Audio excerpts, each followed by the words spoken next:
واجب الاحترام معززین، مہمانان گرامی، شرکائے محفل، سامعین و حاضرین حضرات، یہ پاکیزہ محفل عزیزان محترم علی صاحب اور حمزہ صاحب کے والد گرامی مرحوم و مغفور کی روح اور خضوع کو ایصال ثواب کے لیے 40واں کے سلسلہ میں منعقد ہے۔ سارے احباب جو اس محفل میں تشریف فرما ہیں، مرد ہیں یا خواتین،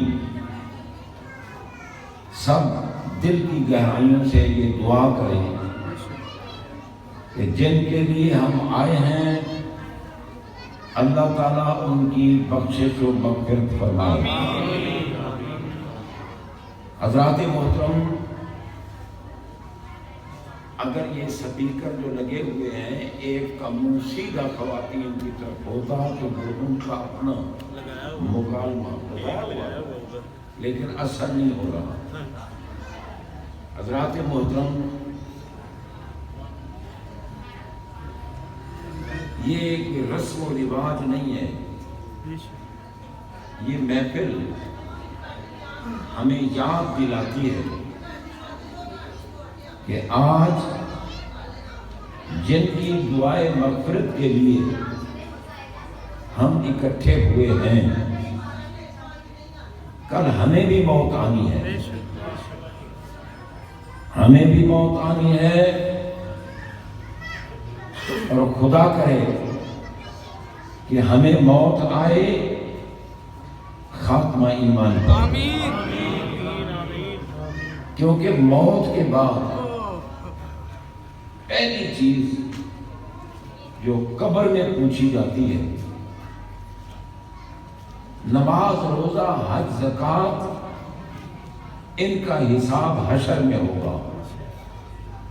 قبر میں صرف اور صرف مدینہ کے تاجدار علیہ الصلوۃ والسلام کی شان و عظمت پوچھی جاتی ہے۔ سبحان اللہ۔ ہمارے آقا قبر میں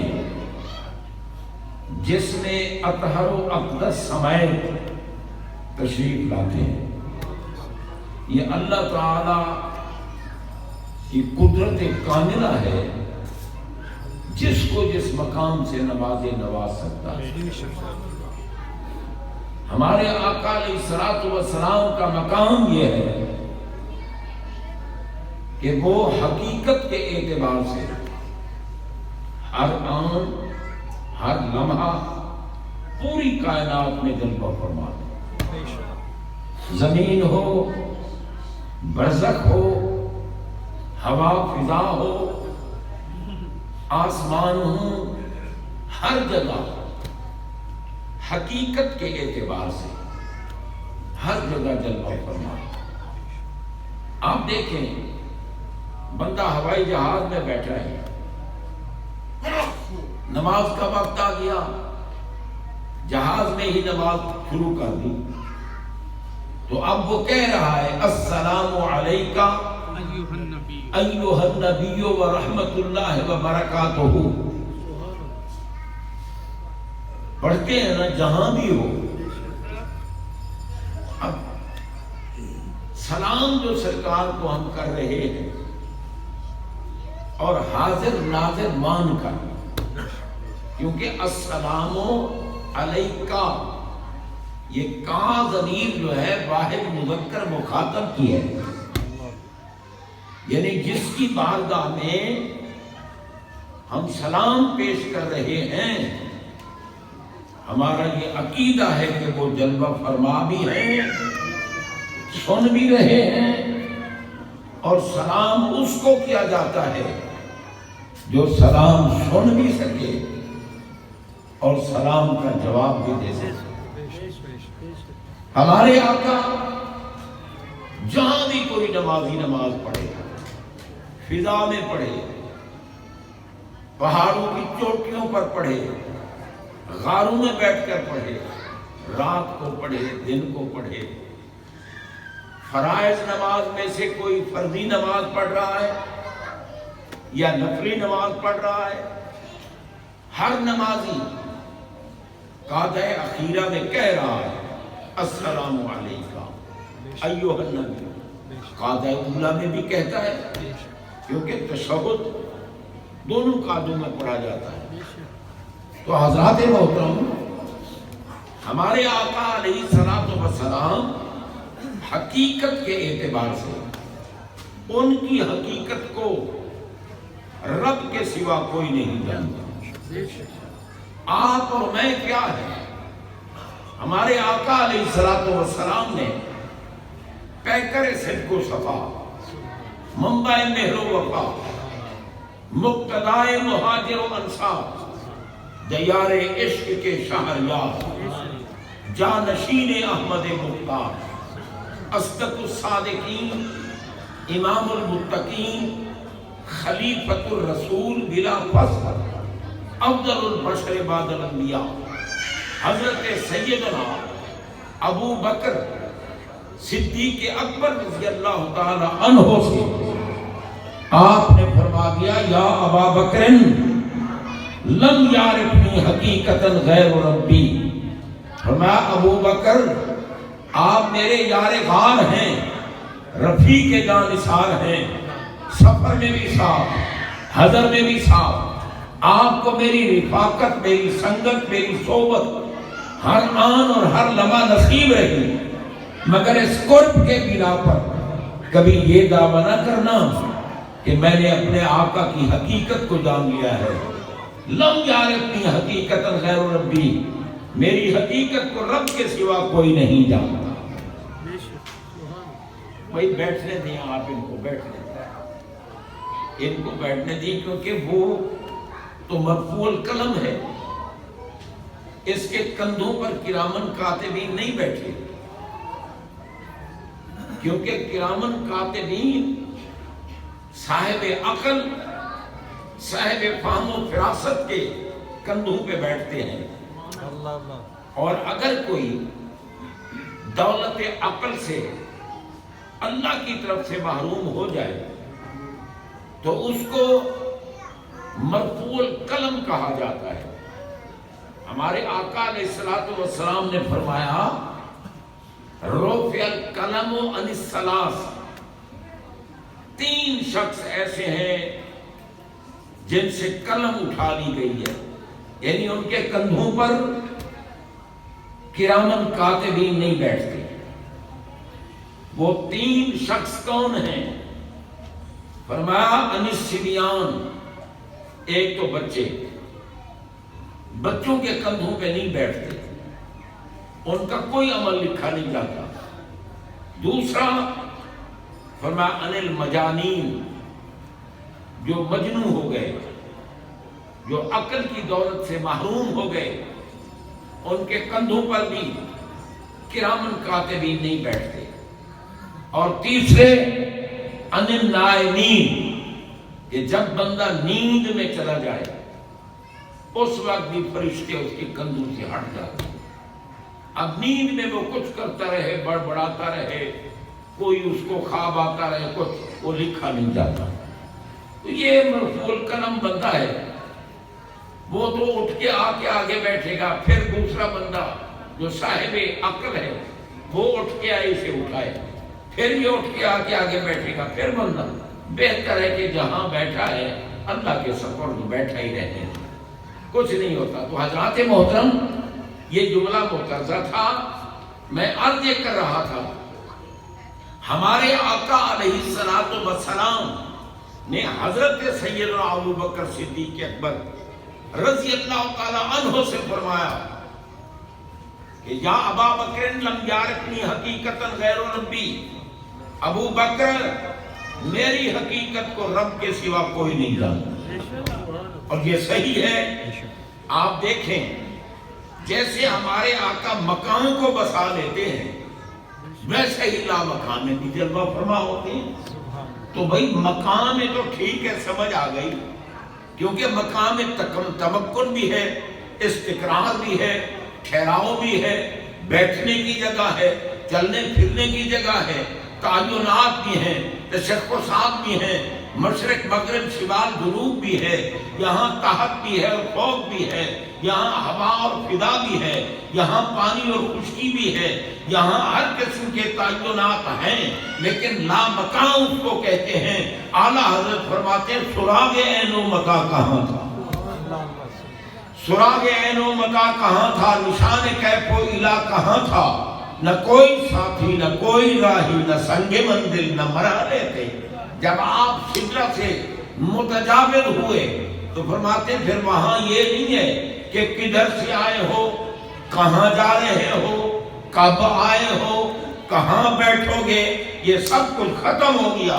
سراغ عین و متا کہاں تھا، نہ عین ہے نہ متا ہے، کب ہے اور نہ جب ہے، جہاں تمام تعینات ختم ہو گئے۔ ہمارے آقا تو وہاں بھی جا رہے ہیں جہاں جبریل بھی نہ جا سکے۔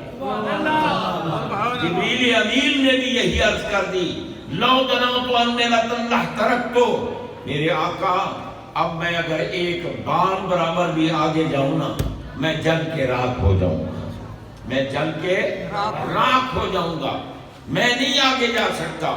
اگر جب چھرے ہوئے برتر پرم، فروغ تجلی بسودت پرہم، تھکے تھے روح الامی کے بادو، چھٹا وہ دامن کہاں وہ پہلو، رکاب چھوٹی امید ٹوٹی، نگاہ حسرت کے بلبلے تھے۔ جبریل کھڑے ہو گئے، کہتے ہیں جلتا ہوں۔ اب اس پر غور کریں، جلتے کیوں ہیں جبریل؟ سدرہ سے آگے جبریل عرض کرتے ہیں میں ایک بار برابر بھی آگے جاؤں میں جل کے راکھ ہو جاؤں۔ کیوں جلتے تھے؟ ممکن ہے کسی کے ذہن میں یہ آیا کیونکہ سدرہ سے متجاوز ہونے کے بعد وہاں پھر اللہ کے انوار و تجلیات تھے، اس لیے رب کے انوار و تجلیات کو محبوب تو برداشت کر سکتے ہیں اور کوئی نہیں برداشت کر سکتا، لیکن حضرات شب معراج رب سے پوچھو یا اللہ تو کہاں تھا؟ کیونکہ دیکھو ہمارے آقا جب سدرہ سے متجاوز ہوئے اور عرش اولا سے گزرے، سر عرش پر ہے تیری گزر، دل فرش پر ہے تیری نظر، ملکوت و ملک میں کوئی شے نہیں وہ جو تجھ پہ عیاں نہیں۔ یہ اعلیٰ حضرت بریلی کے تاجدار کہہ رہے ہیں، عام بندے کی بات نہیں کر رہا۔ تو جناب بندہ اب آپ خود غور کیجئے، بھائی رب سے پوچھتے مولا شب معراج تو کہاں تھا؟ کیوں؟ اعلیٰ حضرت نے ہمیں بتایا اٹھے جو کسرے دنا کے پردے، کوئی خبر دے تو کیا خبر دے، وہاں تو جا ہی نہیں دوئی کی، نہ کہہ کے وہ بھی نہ تھے ارے تھے۔ ہمارے آقا عرش اولا سے گزرے، 70,000 حجابات سے گزرے، اسماء صفات الہیہ کے مدارج سے گزرے، پھر سمدنا فتدلہ فکان قاب قوسین کی منزل آئی۔ تو اعلیٰ علماتے ہیں کہ جب سمدنا کی عظمت پہ پہنچے، بتاؤ محبوب کھڑے رہے تھے یا بیٹھے تھے؟ کھڑے رہے تھے یا بیٹھے تھے؟ فرمایا بتائے کوئی تو کیا بتائے، وہاں دوسرا تو تھا ہی کوئی نہیں۔ اب وہاں تو جا ہی نہیں دوئی کی، وہاں یہ نہیں ہے کہ ایک یہ صاحب بیٹھے ایک وہ صاحب بیٹھے ایک یہ بیٹھے، فرمایا وہاں دوئی کی بات نہیں ہے، دوسرا تو تھا ہی کوئی نہیں، پھر بتائے کون؟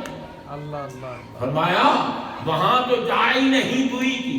ہم عرض کرتے ہیں اعلیٰ حضرت اگر دوسرا وہاں تھا ہی کوئی نہیں تو پھر یہ تو فرمایا وہاں تھا کون؟ فرمایا وہاں تو جا ہی نہیں دوئی کی، نہ کہہ کے وہ بھی نہ تھے ارے تھے۔ فرمایا بس یہاں بھی محبوب تھے اور وہاں بھی محبوب، سبحان اللہ، وہاں بھی محبوب۔ اب غور کیجیے جناب بندہ رب سے پوچھتے مولا تو کہاں تھا؟ رب العالمین جل شانہ نے فرمایا میں نے تو قرآن پاک میں بتا دیا ہے، سبحان اللہ ذی اسرا بعبدہ، اب عبد کے ساتھ جو با لگی ہوئی ہے، بے عبدہ با، یہ کیا ہے باپ پیدا دیتی ہے؟ میں الباء للمصاحبت، قرآن سے بات کر رہا ہوں، عام نہیں۔ رب فرماتا ہے جہاں جہاں محبوب تھے ساتھ ہی معبود تھا۔ سبحان اللہ۔ محبوب کے ساتھ، میں تو محبوب کے ساتھ تھا، مصاحبت تھی۔ تو بھئی اگر مسجد حرام سے چلے رب ساتھ ہے، جبریل بھی ساتھ ہے یا نہیں ہے؟ پھر جناب مسجد اقصیٰ ہے، رب ساتھ ہے، جبریل بھی ساتھ تھے یا نہیں تھے؟ جی تمام مراحل کے ساتھ تھے، نہیں چلے۔ اب سدرت سے آگے کیوں جلتے ہیں؟ میاں ہمارے آقا علیہ السلام کی عظمت ہے، آپ کی 3 حیثیتیں ہیں۔ جب مسجد حرام سے چلے، مسجد اقصیٰ کی طرف آئے تو بشریت بالفعل تھی، اور جناب جب اقصیٰ سے آسمانوں کی طرف گئے تو پھر نورانیت بالفعل تھی، بشریت بھی ساتھ تھی، حقیقت بھی ساتھ تھی، لیکن نہ بشریت کام کر رہی تھی نہ حقیقت کام کر رہی تھی، نورانیت کام کر رہی تھی۔ اور جب سدرت سے متجاوز ہوئے تو پھر بشریت بھی ساتھ ہے، نورانیت بھی ساتھ ہے، حقیقت بھی ساتھ ہے، نہ بشریت کام کر رہی ہے نہ نورانیت کام کر رہی ہے، وہاں پھر حقیقت کام کر رہی تھی۔ اور آقا جب آپ کی حقیقت کے پردے اٹھے، میں جبریل برداشت نہیں کر سکتا، میں جل کے راکھ ہو جاؤں گا۔ تو حضرات محترم، اتنی عظمت والے ہمارے آقا، اتنی شان والے ہمارے آقا، رب نے ان کو یہ کمال عطا کیا ہے، جہاں چاہیں جسم سمیت جلوہ فرما ہو سکتے ہیں۔ ہمارے آقا ہر قبر میں تشریف لاتے ہیں اور جسم سمیت آتے ہیں۔ جسم سمیت آنے کی دلیل کیا ہے قبر میں؟ کیونکہ وہاں پوچھا جاتا ہے ما کنت تقول فی ھذا الرجل، ما کنت تقول فی ھذا، نبی پاک کی حدیث نہ سننا، سرکار کی عظمت نہ سننا۔ کیوں؟ خوش تو کرنا ہے نا ہم نے اپنے دوستوں کو کہ تمہارے باپ کے چہلم پہ آئے ہیں، بس قرآن و حدیث کی طرف توجہ نہیں ہونی چاہیے، اپنی لغویات، اپنی خباثت کی طرف متوجہ رہو، حیا کرو، موت کی محفل ہے، چند لمحے تو قرآن و حدیث کی طرف بھی توجہ کر لو نا۔ میں کیا بتاؤں، میں لادانی نہیں مار رہا آپ کے سامنے، حکایتیں نہیں پیش کر رہا، قرآن و حدیث سنا رہا ہوں، اور خدا کی قسم میرا رب بھی دیکھ رہا ہے، میرا آقا بھی دیکھ رہا ہے۔ جو متوجہ نہیں ہو رہے ان پر لعنت بھیجی جا رہی ہے، اور جو متوجہ ہو رہے ہیں ان پر رحمت برس رہی ہے۔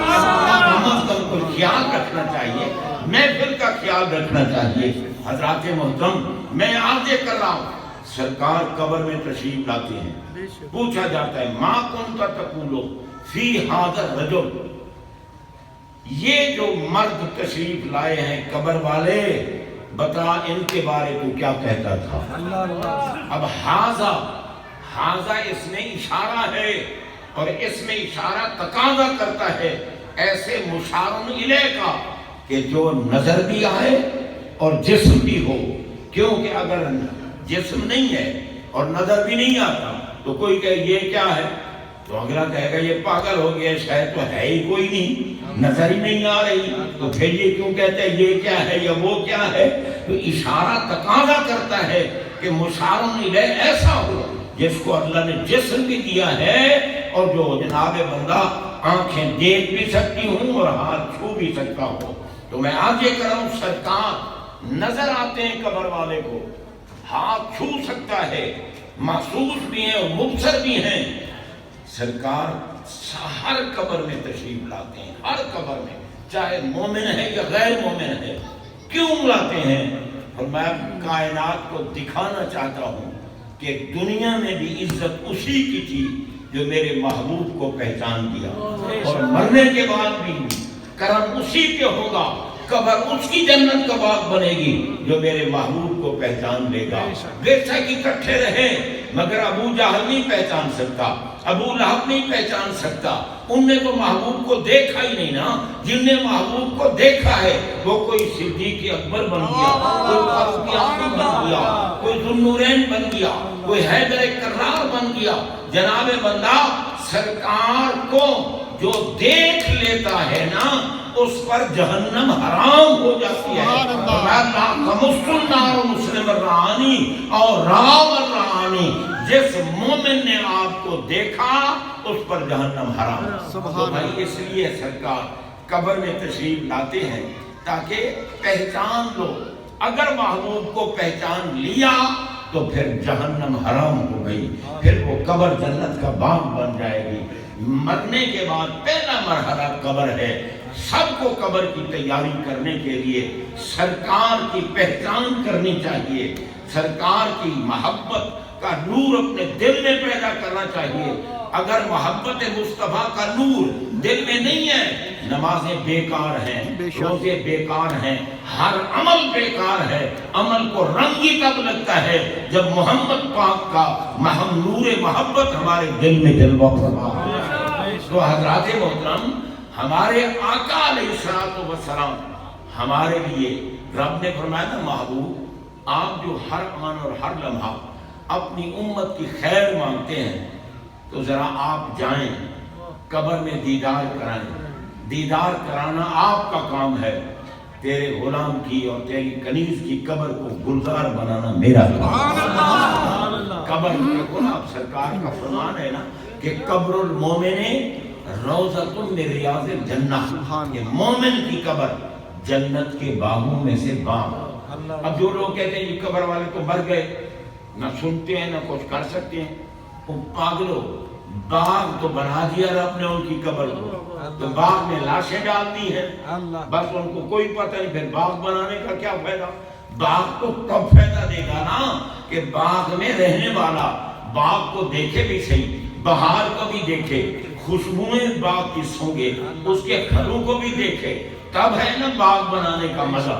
رب نے محبوب کے ہر غلام اور ہر کنیز کی قبر کو جنت کا باغ بنا دیا، اور تو مر کے کہتے ہیں وہاں مردے پڑے ہوئے ہیں۔ اور مردہ وہ ہے جو دنیا میں چل پھر بھی رہا ہے، کھا پی بھی رہا ہے، سن بھی رہا ہے، سب کچھ ہے، مگر باوجود اس کے قرآن نے کہا اِنَّكَ لَا تُسْمِعُ الْمَوْتَى، محبوب یہ ابو جہل مردہ ہے، یہ ابو لہب مردہ ہے، یہ عتبہ مردہ ہے، تیرا ہر گستاخ مردہ ہے، تیرا دشمن مردہ ہے، تیری عظمت کو نہ جاننے والا مردہ ہے، اور جس نے تیری محبت کی چاشنی کو چکھ لیا وہ دنیا میں بھی زندہ ہے۔ سبحان اللہ، نعرہ تکبیر، اللہ اکبر، نعرہ رسالت، نعرہ تحقیق، نعرہ حیدری۔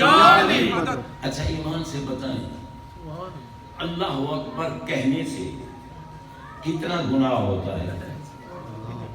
کوئی مجھے بتائے؟ آخر حاضرین سارے کو معاذ اللہ مرفوع القلم تو نہیں بیٹھے، سارے دانا بیٹھے ہیں۔ اللہ اکبر کہنا یہ نیکی ہے یا نہیں؟ بولیں، آپ کو اور مجھ کو نیکی کی ضرورت نہیں ہے؟ اگر کوئی کہے نعرہ تکبیر تو اس کا جواب کیا ہے؟ عمران خان، نواز شریف، زرداری، یہی جواب ہے جی؟ اور پھجے بجے کو تو چھوڑو نا جناب بندہ، تو ان کا نام لینا بھی نہیں، نعرہ تکبیر جواب کیا ہے؟ اللہ اکبر، اللہ اکبر۔ اگر اللہ اکبر بھی زبان نہیں کہہ سکتی تو کاٹ اس کتی زبان کو، پھینک کتوں کے آگے، یہ تیرے منہ میں رہنے کے لائق نہیں ہے۔ مومن کے منہ میں وہ زبان رہے گی جو اللہ اکبر بھی کہے گی، یا رسول اللہ بھی کہے گی، یا علی بھی کہے گی، حق چار یار بھی کہے گی، جو اللہ کے پیاروں کا ذکر بھی کرے گی، وہ ہمارے زبان ہمارے منہ کے لائق ہے۔ نعرہ تکبیر کہنے والا پاگل ہے، وہ کہتے ہیں یار اللہ اکبر کہو، ہم سارے کیونکہ ہم نواب جو ہوئے آج کل جناب بندہ، دولت یہ انبار ہیں ہمارے پاس، ہمیں کیا اللہ اکبر کہنے کی ضرورت ہے؟ ہمیں کیا یا رسول اللہ کہنے کی ضرورت ہے یا نہیں ہے؟ تو پھر نعرہ تکبیر اللہ اکبر، جو نہیں کہے گا اللہ اکبر وہ اپنے باپ کا نہیں پتہ چل جائے گا۔ نعرہ تکبیر اللہ اکبر، بلند آواز سے کہیں اللہ اکبر، نعرہ رسالت یا رسول اللہ، نعرہ رسالت یا رسول اللہ، نعرہ تحقیق، نعرہ حیدری، پتہ تو چلا نا آخر کم از کم محفل میں بیٹھے ہیں، کیا ہم سے لنگر کھانے کے لیے بیٹھے ہیں؟ نہیں، ہم بابا اپنی آخرت بنانے کے لیے بیٹھے ہیں، اور جن کے لیے آئے ہیں ان کو بخشوانے کے لیے بیٹھے ہیں، کیونکہ ہمارے آقا کو ہر آن اور ہر لمحہ امت کی فکر رہتی تھی۔ اس لیے رب نے یہ اسباب بنا دیے. فرمایا پیارے آپ کا امتی مرد ہو یا عورت، جب ان کو موت آئے نا اس کا جنازہ پڑھاؤ، دعا آپ سکھا دیں، کرم میں فرما دوں. سبحان اللہ. دیکھو نا بھائی، اب لوگ کہتے ہیں کہ مر گیا جو مر گیا بس، وہ کسی کو کیا فائدہ دے سکتا ہے؟ مردہ نہیں فائدہ دیتا. اب میں نے کہا پاگلان ملک و ملت، فخر اہل لعنت و بدت، موت ایک بندے کو آئی، اگر تو مومن ہے تو وہ موت تجھے بھی بخشوا کرنا ہے. سبحان اللہ. ہمارے آقا نے فرمایا تحفۃ المومن الموت، تحفۃ المومن الموت. فرمایا موت مومن کے لیے تحفہ ہے. اب میں نظر ادھر ہی رکھوں گا، ادھر ادھر نہیں دیکھتا. تحفۃ المومن الموت، مومن کے لیے موت تحفہ ہے. تحفہ تو اس تحفہ جس کو ملے وہ خوش ہوتا ہے یا پریشان؟ خوش ہوتا ہے. موت کیا ہے؟ تحفہ. سارے بولو تحفہ. جو نبی پاک کو مانتے وہ بولے، باقی چپ رہے. تحفہ. میں آپ کا وقت ضائع کرنے نہیں آیا، کچھ بتانے آیا ہوں. اور پھر جناب بندہ اگر آپ کی میٹنگ اسی محفل میں ہو تو یار میٹنگ باہر کر لینی چاہیے تھی. یہاں بیٹھ کے میٹنگ کا کیا مطلب؟ میں سمجھتا ہوں، میں جانتا ہوں، کیونکہ میں اس لیے اونچا بیٹھا ہوں کہ آپ کو دیکھ سکوں کہ کون چاہے دعائے مغفرت کے لیے آیا ہے اور کون صرف منہ دکھانے کے لیے آیا ہے. حضرات محترم غور کیجئے، موت آ گئی نا، جنازہ پڑھا گیا، پہلا کام. اور جنازہ ہندوؤں کا نہیں پڑھا جاتا، عیسائیوں کا نہیں پڑھا جاتا، یہودیوں کا نہیں پڑھا جاتا، بے شک منافقوں کا نہیں پڑھا جاتا. جنازہ مومنوں کا پڑھا جاتا ہے. بے شک. جنازہ خدا نہ خواستہ کسی منافق کا جنازہ پڑھ بھی لیا تو جنازہ پڑھنے والے بھی گناہگار، اور منافق کو کوئی فائدہ نہیں ملنا. اور منافق ہے کون؟ اگر آپ نے جاننا ہو نا منافق کون ہے تو ہمارے آقا نے فرمایا یحب علی مومن منافق. سبحان اللہ. علی سے محبت کرنے والا مومن ہے اور علی سے بغض رکھنے والا منافق ہے. اب حضرت علی کا ذکر ہو اور کسی کی طبیعت نہ خراب ہونے لگ جائے، علی علی کرتے ہو، کیوں کرتے ہو؟ اور پاگلو ہم نہ کریں، ہمارے آقا نے فرمایا ہے. سبحان اللہ. اور رابعہ ہیں حضرت سیدہ ام المومنین محبوبہ محبوب خدا عائشہ صدیقہ رضی اللہ تعالی عنہا رابعہ ہیں.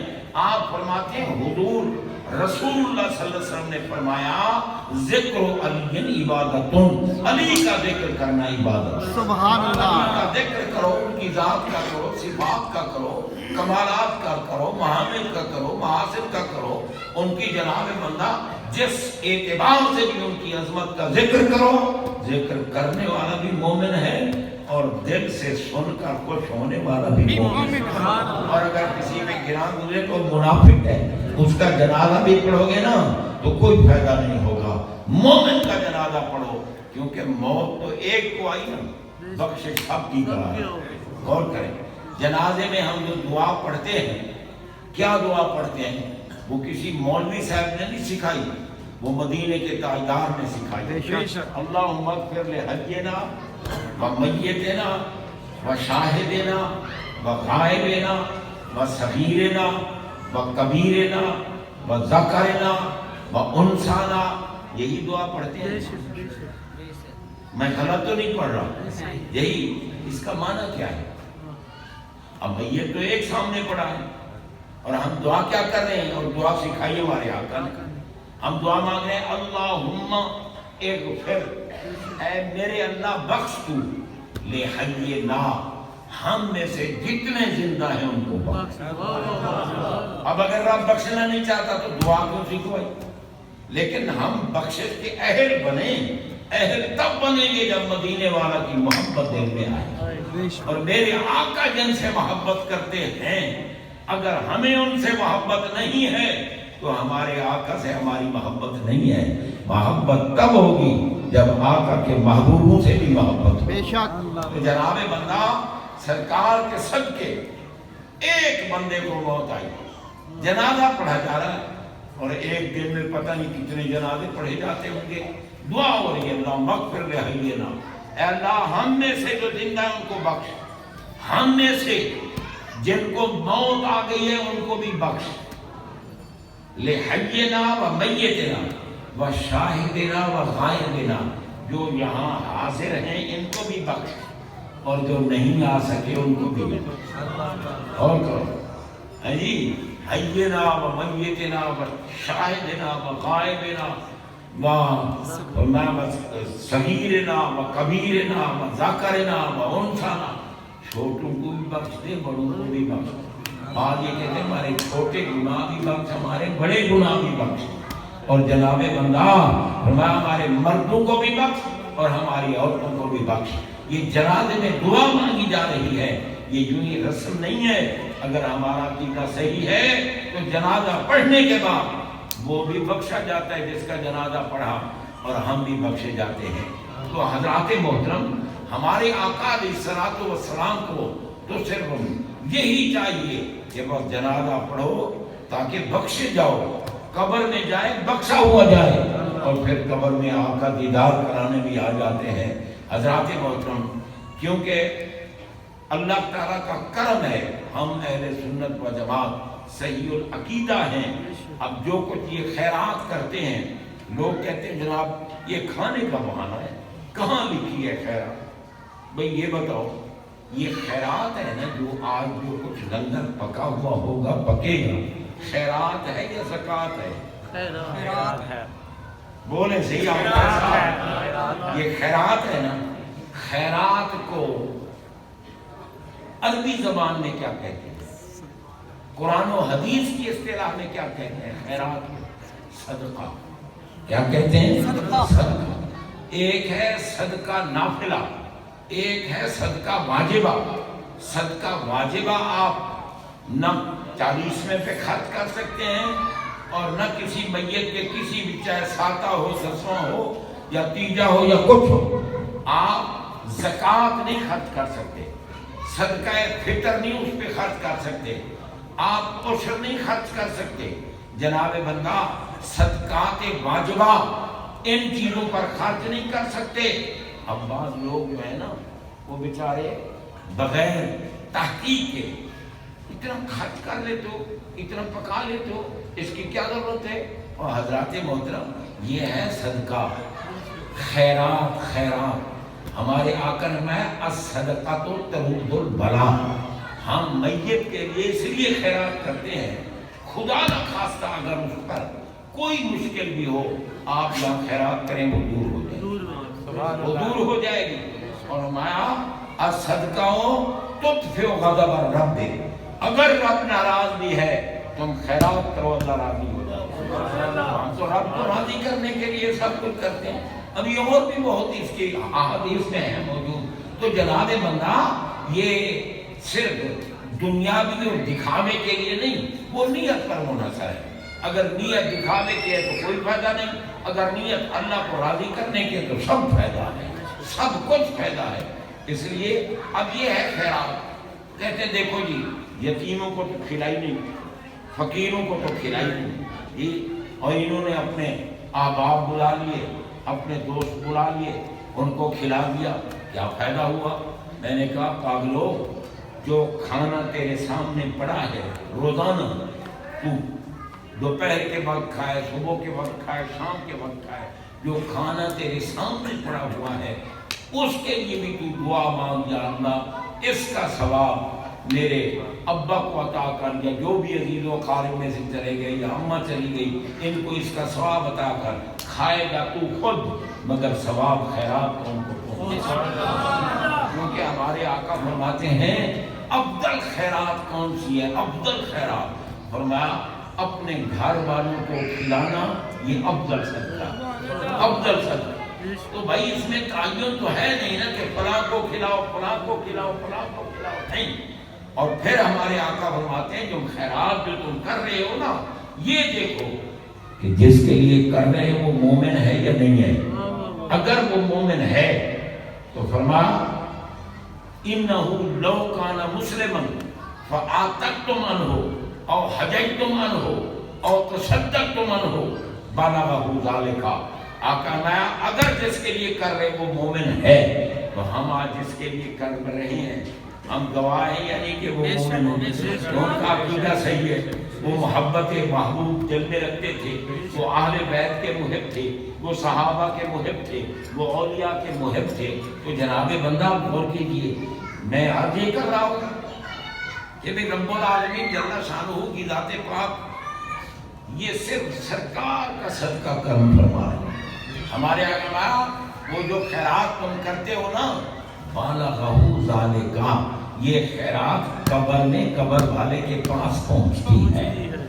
اب یہ یاد کر دوں کیونکہ مجھے یہ نہیں بتایا گیا کہ کس وقت تک گفتگو کرنی ہے۔ اب میں اگر 5 بجے تک کرتا رہوں گا تو پھر ناراض نہ ہونا، کیوں کہ بھائی آپ کہیں چپ کر جا تو میں چپ کر جاؤں گا، لہٰذا آپ گھبرانا نہیں، بس صرف زیادہ سے زیادہ 10 منٹ کے بعد ختم اور ہم ختم شریف پڑھنا شروع کر دیں گے تاکہ نماز عصر سے پہلے پہلے ہم فارغ ہو جائیں اور نماز عصر بھی ادا کریں۔ تو حضرات محترم میں اصل میں لمبی بات اس لیے کر رہا ہوں کہ مہمانان گرامی ابھی تشریف لا رہے ہیں، اور میں کہتا ہوں جو مہمان آخر میں آئے صرف کھا کے چلا جائے وہ بھی تو کچھ وقت یہاں بیٹھے ہمارے ساتھ آمین بھی کہے، ہمارے ساتھ کچھ کرے بھی صحیح نا۔ تو جناب بندہ یہ نہیں ہے کہ جو آخر میں آئیں تو وہ بڑے عظمت والے ہوتے ہیں، جو پہلے بیچارے آئے بیٹھے ہیں ان کی کوئی عظمت نہیں ہے، عظمت اس کی ہے جو پہلے آئے۔ کیوں؟ جب کوئی بھائی بلائے، اور ان یا بالخصوص یہ جو محافل ہیں ایصال ثواب کی، ان کے لیے اگر کوئی بھائی بلاتا ہے تو پھر بندے کو تاخیر نہیں کرنی چاہیے کہ یار ابھی تو ختم نہیں پڑھا ہوگا، ابھی تو فلاں ہو رہا ہوگا، ابھی تو نعت پڑھ رہے ہوں گے، ابھی تو بعض تقریر ہو رہی ہوگی۔ تو کیا نعت پڑھنا گناہ ہے؟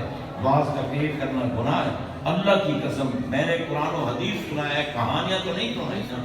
ہمارے آقا کہتے ہیں تدارس العلم ساعۃ من اللیل خیر من احیائہا، فرمایا ایک لمحہ جا کر قرآن و حدیث سمجھنے اور سمجھانے والی محفل میں بیٹھ جا ساری رات کی عبادت سے افضل، اور کوئی مستغنی نہیں ہو سکتا۔ صحابہ محفلوں میں آ کے بیٹھتے تھے، تو کیا آج کا کوئی مولوی بھی صحابہ سے افضل و اعلیٰ نہیں ہے؟ لہذا برابر بھی نہیں، افضل تو جہاں رہ گیا نا، برابر بھی نہیں، ان کے غلاموں کا غلام ہے۔ تو جناب غور کیجیے، میں آج یہ کر رہا ہوں، سرکار نے فرمایا یہ خیرات جو تم کرتے ہو نا یہ میت کے پاس پہنچتی ہے۔ کیسے پہنچتی ہے؟ حدیث پاک ہے، ہمارے آقا فرماتے ہیں اللہ تعالیٰ فرشتے کو حکم دیتا ہے کہ یہ جو کچھ انہوں نے قرآن کی تلاوت کی ہے، نعت پڑھی ہے، قرآن و حدیث کا درس دیا ہے، جو کچھ اور جو لنگر تیار کیا گیا ہے، سب کچھ اپنے نورانی طبق میں ڈال، اس کا ہدیہ، اس کا ثواب جو میں عطا کر رہا ہوں وہ ڈال نورانی طبق میں، اور جا قبر والے کی قبر کے کنارے پہ کھڑا ہو جا۔ اب جناب فرشتہ وَيَقُومُ عَلَى شَفِيرِ الْقَبْرِ وَيَقُولُ يَا صَاحِبَ الْقَبْرِ الْعَمِيقِ هَذِهِ هَدِيَّةٌ أَهْدَاهَا إِلَيْكَ أَهْلُكَ فَأَقْبِلْهَا۔ فرشتہ قبر کے کنارے پہ کھڑا ہو کے کہتا ہے کہ اے گہری قبر میں آرام سے بیٹھنے والے، یہ ہدیہ تیرے گھر والوں نے بھیجا ہے، اس کو قبول کر۔ حدیث سنا رہا ہوں، عام بات نہیں ہے، اور یہ حدیثیں ان کو نظر آتی ہیں جن کے دل میں میرے آقا کی محبت ہے، ہر ایک کو نظر نہیں آتی۔ اس لیے فرشتہ کہتا ہے یہ تیرے گھر والوں نے ہدیہ بھیجا ہے، تو اس کو قبول کر، فَأَقْبِلْهَا، اس کو قبول کر۔ اور جب فرشتہ کہتے ہیں نا قبول کر، فَيَفْرَحُ، قبر والا خوش ہوتا ہے۔ یفرحُ، یہ سرور نہیں کہا، یفرحُ، ایک ہے سرور، سرور کا معنی بھی خوشی، فرحت کا معنی بھی خوشی۔ سرور اس خوشی کو کہتے ہیں کہ جو خوش ہے نا صرف اس کو پتا ہو کہ میں خوش بیٹھا ہوں، اوروں کو پتا نہ چلے۔ اور فرحت اس خوشی کو کہتے ہیں کہ ساری دنیا کو پتا چلے کہ یہ خوش ہے، ساری دنیا کو۔ اس لیے ہمارے اللہ نے ہمارے آقا کی آمد پر خوشی منانے کے لیے جو حکم فرمایا وہ فَلْيَفْرَحُوا، کہ ایسی خوشی مناؤ دھوم پڑ جائے، گلیوں میں، مسجدوں میں، بازاروں میں دنیا کو پتہ چلے کہ ہمارے محسن اعظم تشریف لائے ہیں، ہمارے آقا تشریف لائے ہیں۔ تو حضرات محترم اب قبر والا خوش ہوتا ہے، دوسرے قبر والوں کو بھی پتہ چلتا ہے کہ یار یہ خوش ہوا بیٹھا ہے. وہ پوچھتے ہیں تو کیوں خوش ہے؟ کہتے ہیں دیکھتے نہیں ہو میرے پاس اللہ کی طرف سے ہدیہ آ رہا ہے جس سے میرے گناہ معاف ہو رہے ہیں, میرے درجے بلند ہو رہے ہیں, مجھ پر رحمتیں برس رہی ہیں. اور سرکار نے فرمایا وَيَحْزَنُ جِيرَانُهُ, اس کے قریب ایک غمگین بھی بیٹھا ہے, پریشان بھی بیٹھا ہے. وہ کون بیٹھا ہے غمگین اور پریشان؟ فرمایا لا یہدیٰ الیہ شیء, جس کے لیے کوئی خیرات نہیں کی گئی, کوئی دعا نہیں مانگی گئی, وہ پریشان بیٹھا ہے. بھائی تو کیوں پریشان ہے؟ کہتے ہیں میں جو کچھ چھوڑ کے آیا ہوں میرے برسا کھا گئے, ہضم کر گئے, ڈکار لے گئے, میرے لیے کچھ نہیں کیا, میرے لیے کچھ نہیں بھیجا. جو کچھ نہیں کرتے ان کے رو رہے ہیں, اور جو کچھ کرتے ہیں ان کے سبحان خوش اللہ. ہو رہے ہیں. اس لیے والدین کو بھی خوش رکھنا چاہیے, احباب کو بھی خوش رکھنا چاہیے. تو حضرات محترم ہم دعا کرتے ہیں رب العالمین جل شانہ ہمارے عزیزان محترم کے والد گرامی مرحوم و مقبول کی بخشش فرمائے, ان کے درجوں کو بلند فرمائے, ان کی قبر کو منور فرمائے, اور ان کی اس خیرات کو اپنی بارگاہ میں شرف قبولیت سے نوازے. آخر دعوانا ان الحمد للہ رب العالمین وما علیہ الا البلاغ.